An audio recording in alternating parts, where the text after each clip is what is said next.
ഭയപ്പെടേണ്ട, ഞാൻ നിന്നെ രക്ഷിച്ചിരിക്കുന്നു. നിന്നെ പേര് ചൊല്ലി വിളിച്ചിരിക്കുന്നു. നീ എൻ്റേതാണ്. മകനെ, മകളെ, ഈ ആരാധനയോട് കടന്നു പോകുമ്പോൾ നമ്മുടെ വേദനകളെ തമ്പുരാൻ്റെ കരങ്ങളിലേക്ക് കൊടുക്കാം. നമ്മുടെ കുടുംബങ്ങളിൽ ഇന്നലകളിൽ അനുഭവിച്ച വേദനകളെ തമ്പുരാൻ്റെ കരങ്ങളിലേക്ക് സമർപ്പിക്കാം. കുടുംബ സമാധാനത്തിലേക്ക് വേണ്ടി ആഗ്രഹിച്ചുകൊണ്ട് പ്രാർത്ഥിക്കാം. മകനെ, മകളെ, അവിടുന്ന് തിരുവചനത്തിൽ വ്യക്തമായി പറയുന്നുണ്ട്, നീ എൻ്റേതാണ്, നീ എൻ്റെ വിലപ്പെട്ട മുത്താണ്. ആ തമ്പുരാൻ്റെ അരികിലാണ് നമ്മളായിരിക്കുന്നത്.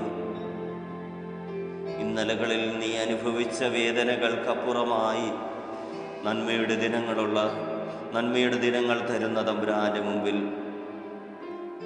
സകല സങ്കടങ്ങളും നിന്റെ കണ്ണുനീരിനെ തുടച്ചെടുക്കുവാൻ നിന്റെ അരികിലേക്ക് കടന്നു വരുന്നവന് തമ്പുരാൻ്റെ മുമ്പിൽ